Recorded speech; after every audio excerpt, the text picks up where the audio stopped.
Right now on Hoosier News Source, find out more about the legacy of a professional NFL player left on IU's campus. And scooters sweeping campus.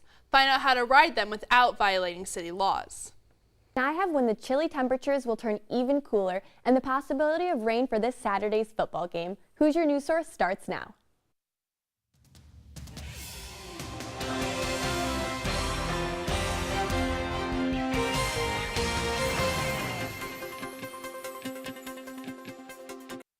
Hello, and welcome to this week's episode of Hoosier News Source. I'm Katrina Nickel. And I'm Kenzie Young. Zoe Mintz joins us in studio for this week's weather. Zoe? Thanks, Kenzie. We have seen a crazy past week of weather with Hurricane Michael tearing through the southeastern United States last Friday and completely leveling cities. With wind gusts on land of over 130 miles an hour, this was the most devastating hurricane to hit the Florida Panhandle, as well as the fourth strongest hurricane on record. However, here in Bloomington, we are looking at a beautiful week. Temperatures right now are pretty chilly, and it will be even chillier as this cold front passes through. Right now, at the beginning of the week, we are looking at a high pressure system allowing the beautiful sunshine to come out. But like I said, on Friday, the cold front will be pushing past us on around 2 o'clock on Friday. It seems like is when the rain is going to hit.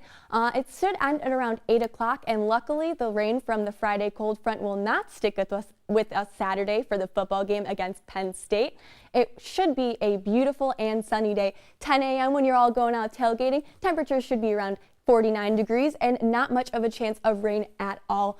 3 o'clock when the game is about to start, 55 degrees, mostly sunny, not a chance of rain. There should be wind gusts of up to 20 miles an hour though during the day, so make sure to stay bundled up because although it may be sunny, it can still get a little bit chilly. And if we take a look at the weekly forecast, we can see the mostly sunny week in store for us. Wednesday and Thursday, beautiful and sunny. Friday is when the chance of rain hits us, but luckily the front is very quickly moving, leaving us with a beautiful sunny rest of the week. Saturday 55 degrees, Sunday 48 degrees, and Monday 54 degrees. Chillier temperatures, unseasonably chillier temperatures than what we have been seeing in the last week. We can see the extreme temperature change from the summer weather last week to the unseasonably cooler temperatures this week. And it is finally starting to be sweater weather here in Bloomington, so get excited.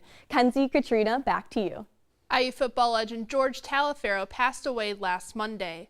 iOS TV reporter Meredith Struing tells us about his life and how an organization here on campus is keeping his legacy alive. Flags were flown at half-staff last week around Bloomington to honor the late George Taliaferro, an athlete and groundbreaker from Gates, Tennessee. After playing for Gary Roosevelt High School in Gary, Indiana, Taliaferro traded his black and gold school colors in for IU's cream and crimson. At IU, he was their linebacker, quarterback, halfback, kicker, and he rushed 719 yards just in his freshman year. Taliaferro helped lead IU to their only undefeated Big Ten championship, and in 1949 he made history as the first African American to enter the NFL draft. He didn't accomplish these feats without facing problems, however, like when a Bloomington restaurant wouldn't let him eat because of the color of his skin. That's when he got one of his close friends, past IU President Herman B. Wells, to tell the restaurant that if Taliaferro couldn't eat there, no one could. The George Taliaferro Sport Association here at IU was the first to break the news of his passing on their Twitter account, writing, "We regret to announce that our namesake of the organization has passed away. George Taliaferro was truly a role model in the Bloomington community. We will continue to make sure his legacy lives on here and throughout the country." Ramir Williams, a senior from Indianapolis studying sports broadcasting, co-founded the growing organization that now has a registry of 72 members. We pride ourselves with diversity and inclusion and basically offering equal opportunities for everyone.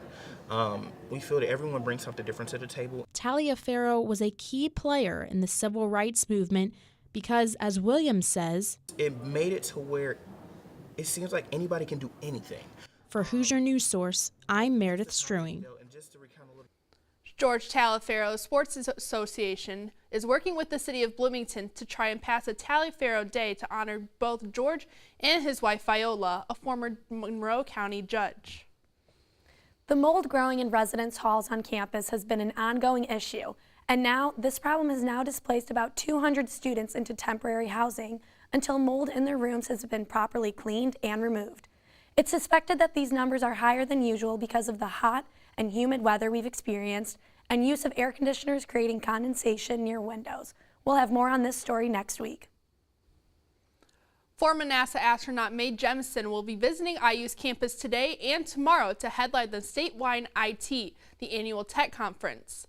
Jemison is most famously known as the first woman of color to go into space. This year's conference theme is the Smart Machine and Me, and explores how technology such as machine learning and artificial intelligence affect individuals in the workplace and in everyday lives. The Wildermuth Intramural Center will be taking on a new permanent name as soon as 2019. The Board of Trustees removed Ora Wildermuth's name from the building due to historical documents referencing him to racial attitudes towards African Americans and Japanese, as well as opposing racial integration. Wildermuth shared these attitudes in 1945 in a letter saying, quote, "I am and shall always remain absolutely and utterly opposed to social intermingling of the colored race and the white. I belong to the white race and shall remain loyal to it." The IU Parking Operations Office has impounded over 200 bird and lime scooters in recent weeks. According to Indiana Public Media, the office is taking scooters that violate parking policies. While bird and lime scooters are supposed to be parked near or on bike racks, many riders leave them in the middle of the sidewalk. Parking Operations is holding the impounded scooters until their respective companies pay a fine to release them. Anybody who has the bird app, like all birds technically are there for their responsibility, so even if you see a bird in the street or in a bad place, like it is your responsibility to put it in the right place for all of us. Rules for riding and parking scooters can be found at parking.indiana.edu. Indiana has just released the iStep results for 2018. The standardized tests are to help measure students' English and math skills. Monroe County Community Schools passing percentages remain the same from 2017 at 47.5%. About 76% received passing English scores and 48% passing math. Overall, the state had 50.7% of students in grades 3 through 8 pass. This is a 0.7% lower than last year's iStep scores. And coming up, we tell you how the Hoosiers did in sports this week. Plus, what's going on in the world around us with our global report. These stories and more coming up. Stay with us.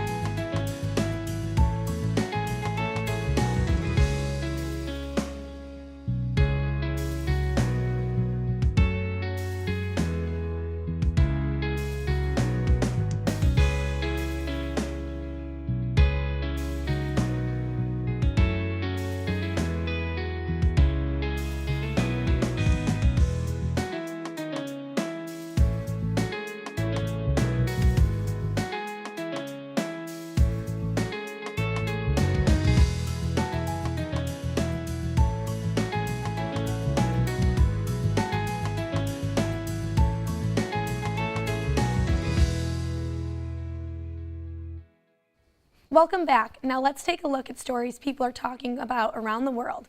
International reporter Carly Van Cleve joins us in studio with the Global Report. Secretary of State Mike Pompeo is in Saudi Arabia in the wake of the disappearance of Washington Post journalist and Indiana State graduate Jamal Khashoggi. As a former Saudi royal insider, Khashoggi became a vocal critic of the government. He was last seen entering the Saudi embassy in Istanbul, Turkey on October 2nd.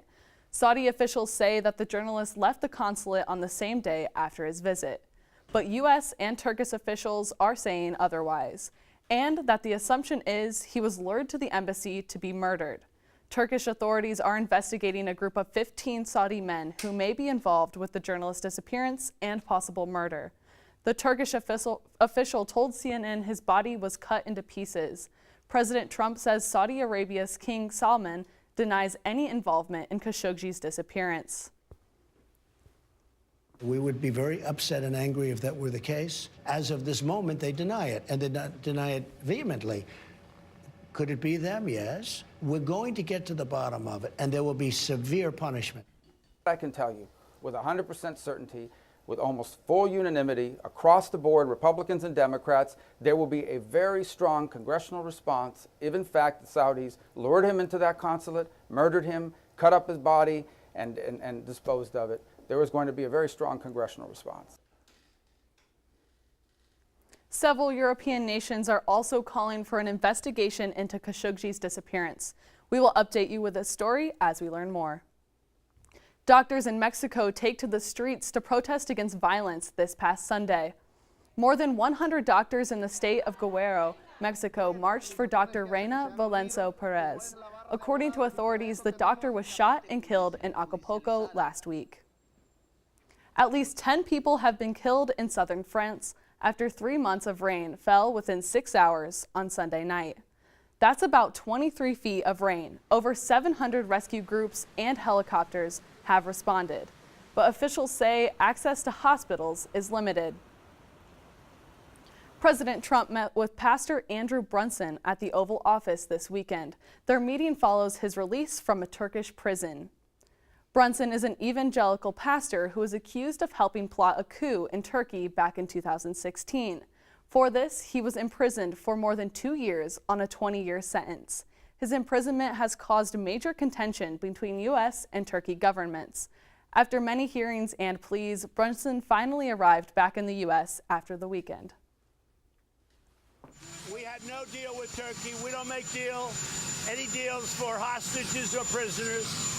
But I will tell you that I feel much differently about Turkey today than I felt about them 2 days ago. Supernatural wisdom to accomplish all the plans you have for this country and for him. I ask that you give him wisdom in how to lead. Pastor Brunson prayed for the president during their meeting and thanked his administration for their efforts. That's all for this week's Global Report. Back to you. Many IU sports teams were back in action this weekend. IUS TV sports reporter Joe Cantor joins us in studio with the highlights. Joe? Thanks, guys. The homecoming football game for Indiana quickly became a ho-hum beatdown. This one was all Iowa. Indiana did muster a touchdown on the ground from their playmaking quarterback, Peyton Ramsey, and an interception from their linebacker, Thomas Allen. But the Hawkeyes beat the Hoosiers like a drum in the second half. Quarterback Nate Stanley poked so many holes in the Hoosiers secondary, it looked like Swiss cheese. 6 touchdowns through the air was too much for IU to handle. Iowa wins this one, 42-16. It's been a rough stretch for the Indiana women's soccer team. They haven't been the same team away from Armstrong Stadium, but they got off the skid against Minnesota. Michaela Brown was a stone-cold killer in this one, starting off the action right with a bullet through the scrum on the ball tossed in from the top of the box from Megan Scott. Then after 2 Golden Gopher goals, it was Scott again who notched the equalizer in the 84th minute from outside the box. Then Michaela Brown delivered the knockout punch on the ball slotted through the midfield. That's your game winner. IU waxed the mole 3-2. The number 4 ranked Indiana soccer team squared off against Big Ten rival Maryland Friday night in a battle of perennial powerhouses. This one was the Andrew Gutman show. He was tap dancing around the box, redirecting crosses, and netting goals throughout. Nothing new for Gutman. That put the Hoosiers up 1-0. Here's a slowed down look. The long cross finds its way through to the slippery Gutman, who gives it just a little kiss. Defenders don't know what hit him. Then it was all tied 1-1. Looked to be headed for a draw, but here comes Gutman. Light on his feet. Well, he may walk lightly, but he carries a big boot. Sends this one from outer space. This missile finds its destination in the back of the net. IU wins it 2-1. Guys, how about that men's soccer team? Number 4 in the country. I know, I'm going to have to check it out. I haven't been to a game yet this season. Oh, crazy. Yeah, same. I'm a senior, which is crazy to think about, and I don't think I've been to a soccer game, so that's going to have to change, Joe. Oh, you got to get out to Armstrong Stadium. Electric atmosphere. Absolutely. When's the next home game, Joe? It's actually tonight, but you can go later this week. They got more this weekend. Awesome. Perfect. Thanks, Joe. Well, that's all we have for you this week. For more campus and local news, visit our website at iustv.com. And like us on social media. Like us on Facebook and follow us on Twitter at IUSTV News. From all of us here at IUSTV, thanks for watching, and we'll see you next week.